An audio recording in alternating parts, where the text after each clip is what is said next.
Bonjour, ici c'est Marius. On va continuer nos croquis techniques en perspective isométrique en s'inspirant des exercices proposés par le guide CEMEC du module 4. Ici, c'est la figure 3.22. Les données, on les a ici, on observe la pièce et nous devons dessiner ça en perspective isométrique.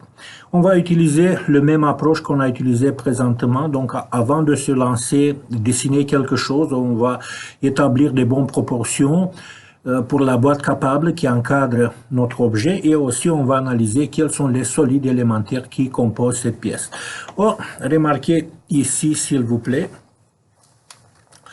les dimensions sont 4,25 pour la longueur, 1,5 pour la largeur et une hauteur de 2,15. 2,15, on pourrait dire que c'est environ la moitié de cet élément d'ici, peut-être un petit peu plus. Dans ces circonstances, je propose 17 cases pour la longueur, 6 cases pour la largeur et 9 cases pour l'hauteur. Donc on va prendre ici des nombres toujours entiers de cases. On ne peut pas être accusé qu'on fait un dessin à l'échelle si on prend des cases entières partout. Concernant les solides à dessiner, dans lesquels on décompose notre pièce. Bien sûr, au début, je vais dessiner le prisme rectangulaire droit qui est la boîte capable, qui encadre mon objet. Après ça, remarquez, je pourrais dessiner un prisme qui a cette hauteur, cette largeur et cette longueur d'ici. Après ça, je vais dessiner un autre prisme qui a cette longueur, cette hauteur d'ici et cette longueur d'ici. Donc, largeur, longueur, disons, et hauteur. Elle est toujours à ajouter. Après ça, je pourrais soustraire ici les deux prismes triangulaires droites. Une et deuxième, elle est ici. Prisme triangulaire droite à soustraire. Après ça, je vais soustraire ici un autre prisme rectangulaire droit, longueur, hauteur, largeur. Observez, c'était elle ici. Après ça, je vais soustraire la moitié d'un cylindre, observez le rayon, observez aussi la longueur de ce cylindre, aussi où il est situé. Et après ça, on va soustraire 4 trous cylindriques, on les a ici. À part ça, nous devons savoir que vers la fin, on va délimiter une coupe qui va passer par ici, par exemple, pour obtenir notre pièce. Mais avant de faire ça, c'est bien de dessiner la pièce au complet, pour montrer que les moitiés des ellipses font vraiment partie d'une ellipse complète bien dessinée. Alors, on va se lancer, dessiner ces éléments d'ici. Ici, j'ai marqué déjà les points. Pour la longueur, je me suis proposé prendre 17 cases.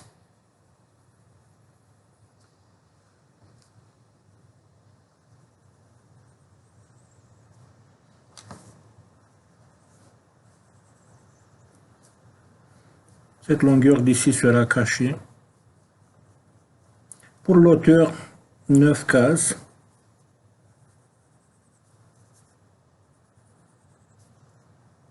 Cette arête de la boîte capable cachée. Et pour la largeur, on s'est proposé 6 cases.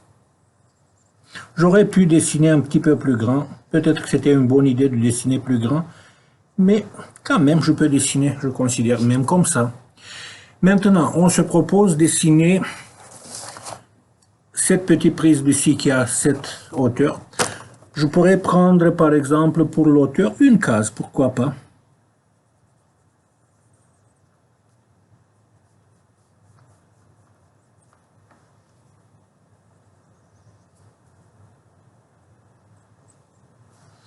Et remarquez, on a déjà dessiné ici notre petit prisme rectangulaire droit. La boîte capable, je l'ai dessiné. Le premier prisme rectangulaire droit à ajouter, je l'ai dessiné, je le coche. Maintenant, on va ajouter le deuxième prisme. Eh bien, pour le deuxième prisme, est-ce qu'il y a une dimension qui pourrait m'inspirer? Eh bien, je constate que la distance d'ici à l'intérieur, elle est de 1 et 3 quarts. Et après ça, on va ajouter un quart ici, un quart ici. Donc, c'est comme 2 quarts, 2 pouces et un quart. Or, 2 pouces et un quart, c'est presque la même distance que l'hauteur de ma pièce. Donc, on va prendre 9 cases. Or, 9 cases, je dois déterminer le milieu dans un premier temps. Ici, on a dit qu'on a 17 cases. Donc, j'ai 2, 4, 6, 8 et demi. Ici, c'est la moitié. La même chose ici, 2, 4, 6, 8 et demi. Ici, c'est la moitié. Et je peux descendre, et ici se trouve la moitié. Et quand je viens comme ça, ici se trouve la moitié. Bien. Après ça, je me suis proposé de prendre 9 cases. Or, 9 cases devraient être symétriques par rapport à ce point. Donc, 4 cases et demi vers gauche. 2, 4 ici. 2, 4 ici. Et après ça, je descends.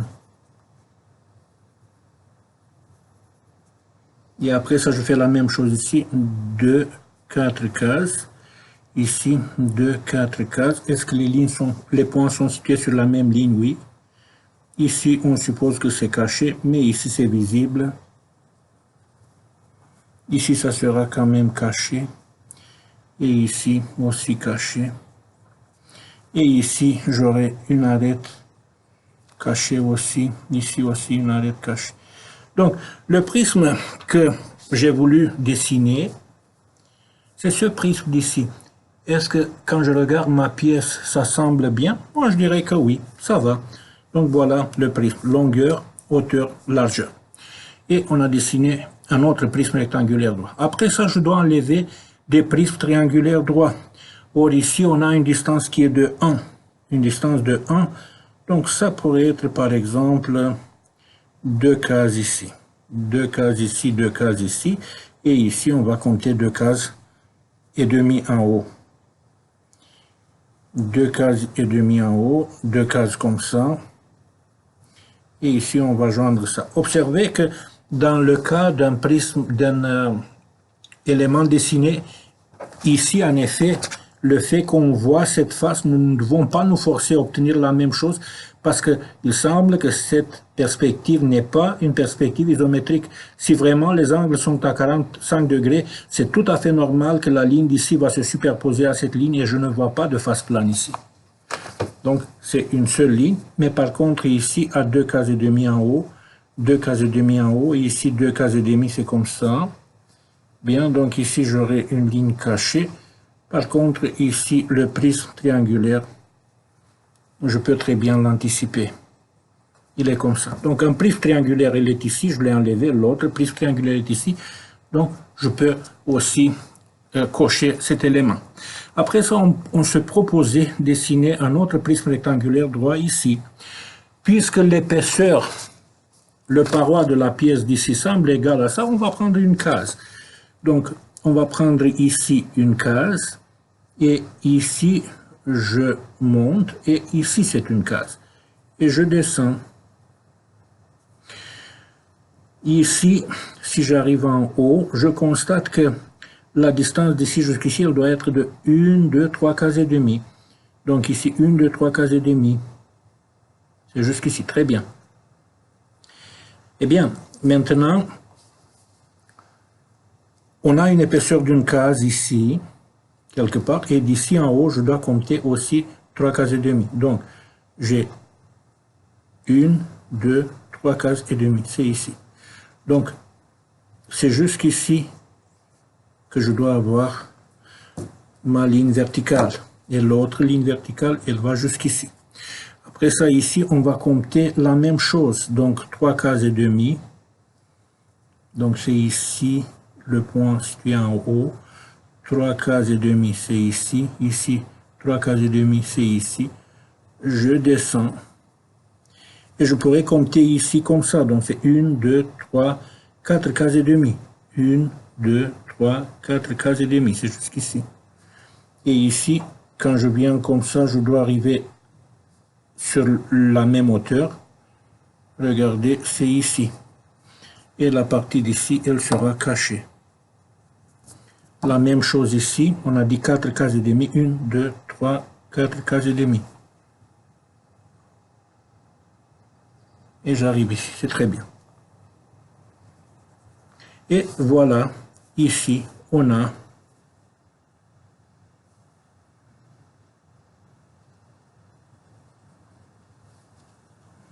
notre prisme rectangulaire droit numéro 4 à soustraire. Et maintenant, nous devons dessiner la moitié de cylindre qui est enlevée. Or ici, on constate que le rayon, il doit être de 3 cases et demi. 1, 2, 3 cases et demi. Bien. en bas, 1, 2, 3 cases et demi, ça devrait être jusqu'ici. 1, 2, 3 cases et demi, c'est très bien. Donc ici, je vais compléter les éléments pour un losange. Ici, c'est le centre. Et je monte en haut aussi de 3 cases et demi. Donc, 1, 2, 3 cases et demi. C'est exactement jusqu'ici. Bien. Donc, on peut déjà voir ici notre losange. On dessine la grande diagonale de ce losange-ci. Est-ce que c'est ici? 1, 2, 3. C'est bien. Et on va faire la même chose ici. Remarquez, s'il vous plaît, ça c'est la ligne d'axe de mon cylindre. J'aurai d'ici quelque part, d'ici je dois compter 3 cases en bas, donc 1, 2, 3 et demi, c'est ici le point, bien. Alors ici j'aurai déjà mon losange, je descends de 3 cases et demi, 1, 2, 3. Et ici je fais la même chose. Le centre, on a dit déjà, il est situé ici, et je suis capable de dessiner l'axe majeur. Donc on a les losanges. Maintenant on divise une fois en deux. On divise encore une fois en deux. Cette distance on la divise comme ça. Ici on a cette distance d'ici. On la divise encore une fois en deux. On divise encore une fois en deux. Donc c'est par ici le point.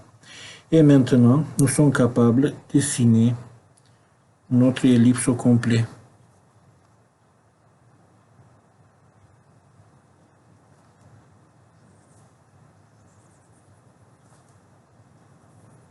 Ça c'est une ellipse et l'autre ellipse. Remarquez s'il vous plaît qu'ici j'ai déjà un point qui m'intéresse. Ici aussi j'ai un point qui m'intéresse. Donc mon ellipse, on doit passer par ces points-ci.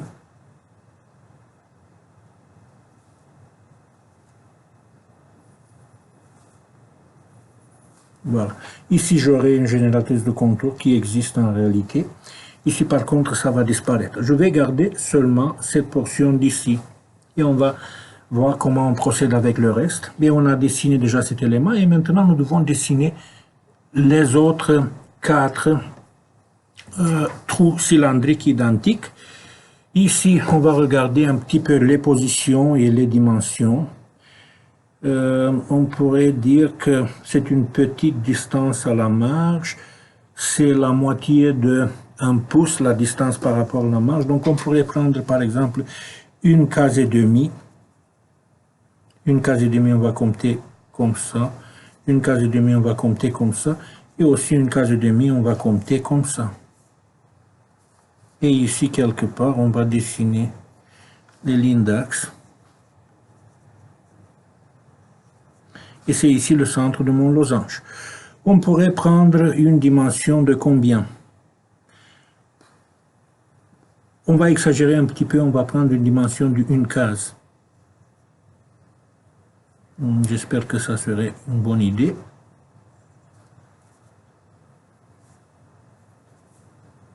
Ici, on va faire la même chose.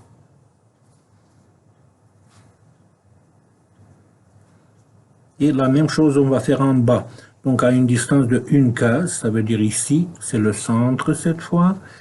OK, ici, on va compter une case. D'ici, on va compter une case. Ici, on va compter une case. Et ici, il y a déjà une case. Ici, la même chose. Donc, on descend jusqu'ici. Et ici, qu'est-ce qu'on va faire? On va compter une case. On dessine une ligne. Ici, on va compter une case. On dessine une ligne jusqu'ici. Les autres vont se remplir comme ça. Et voilà aussi les petites losanges avec leur axe. La grande diagonale. Et ici, on peut diviser encore une fois pour avoir une idée par où va passer notre ellipse. C'est quelque part par ici. Même chose ici.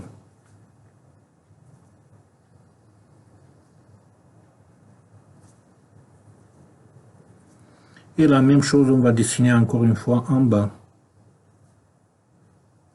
C'est en ligne cachée.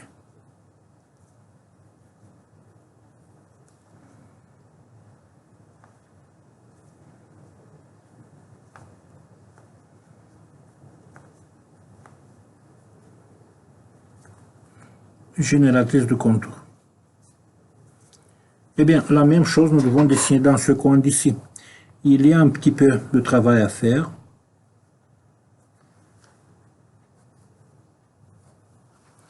On compte une case. On compte ici aussi une case.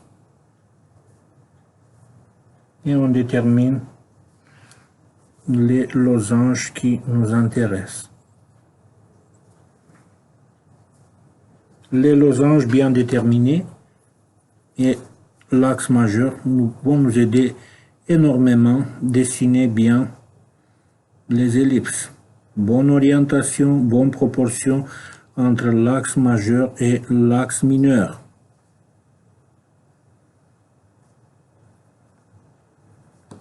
Et après ça, à une distance, ici c'est l'axe de mes cylindres, ici c'est dessiné, voilà. Et ici, à une distance de une case, la même chose, on va dessiner. Bien.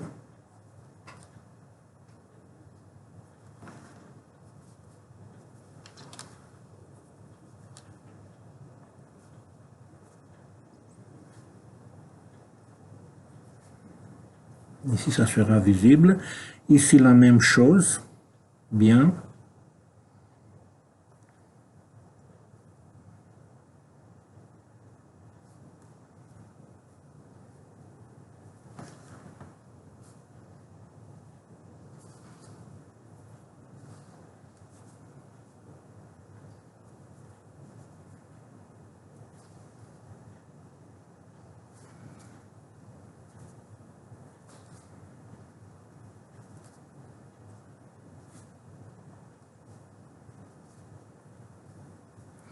Bon, et maintenant on se propose de dessiner la coupe, et la coupe on se propose qu'elle soit par ici. Alors si elle est par là-bas, on est intéressé de ces deux points d'ici. Après ça ici j'aurai un autre point qui m'intéresse, et ici on va aller d'ici jusqu'à où? On va aller jusqu'ici, en effet ici j'aurai une ligne visible.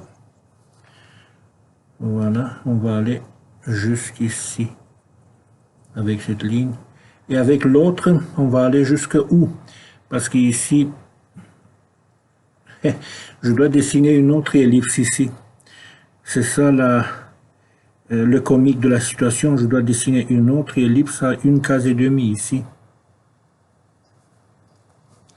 Donc si on veut, on peut dessiner avec un rayon de 3 cases et demie. 1, 2, 3 cases et demie, c'est jusqu'ici. Après ça, je descends de 1, 2, 3 cases et demie. Voilà. Et j'aurai une courbe qui ressemble à ça. Et après ça, mon ellipse, qui doit avoir le centre ici. Donc 1, 2, 3 et demi jusqu'ici. Bien. Et j'aurai, étant donné qu'ici c'est la grande diagonale, et elle doit passer par ici, ça sera quelque chose comme ça pour mon ellipse. Alors ici, puisque je fais une coupe, je vais voir cet élément d'ici. Et je vais monter après ça jusqu'à cette ligne. Après ça, je monte comme ça. Ici, il y a une petite ligne qui va aller jusqu'à où? Ok, elle va aller jusqu'ici. Et ici, j'aurai une autre ligne qui va aller jusqu'ici.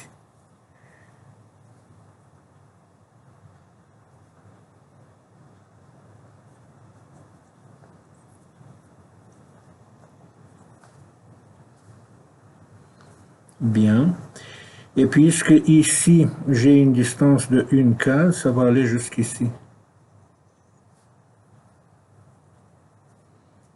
Mais ça va aller jusqu'ici aussi parce que C'est comme ça le contour. Et à l'extérieur, bien sûr, ça va suivre la même idée. Une épaisseur de 1 case, ça devrait être jusqu'ici. Comme ça. J'arrive ici. Ligne parallèle jusqu'ici. Distance de 1 case et demie. Donc 1 case et demie, ça veut dire 1 case jusqu'ici. Jusqu'ici, c'est bien. Et ici, j'aurai quoi? J'aurai une ligne, oui, c'est ici. Bien, maintenant je passe avec l'autre crayon pour donner une bonne épaisseur à tout ça.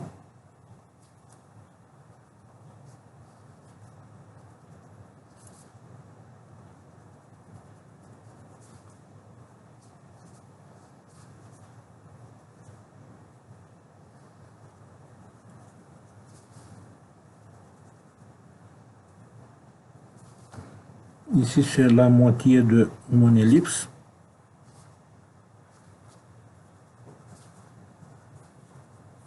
Ici, j'aurai aussi une moitié d'ellipse. Ici, je vais voir quelque chose. Ici, je vais voir une ellipse au complet. Par cette ellipse, je vais voir un autre élément. Par cette ellipse, je vais voir un autre élément ici. Ellipse au complet ici. Et après ça, le reste de mon objet. On peut le voir ici.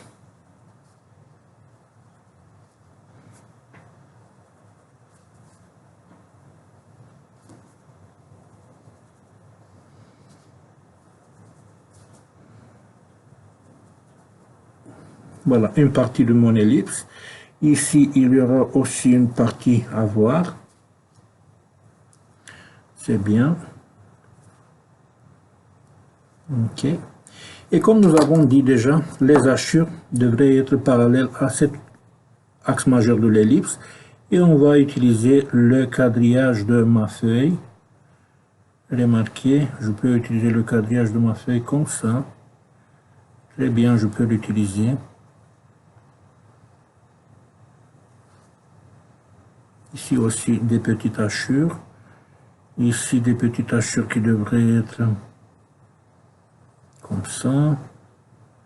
Ici aussi des petites hachures. Ici aussi des petites hachures. Ici aussi des petites hachures. Ici aussi des petites hachures.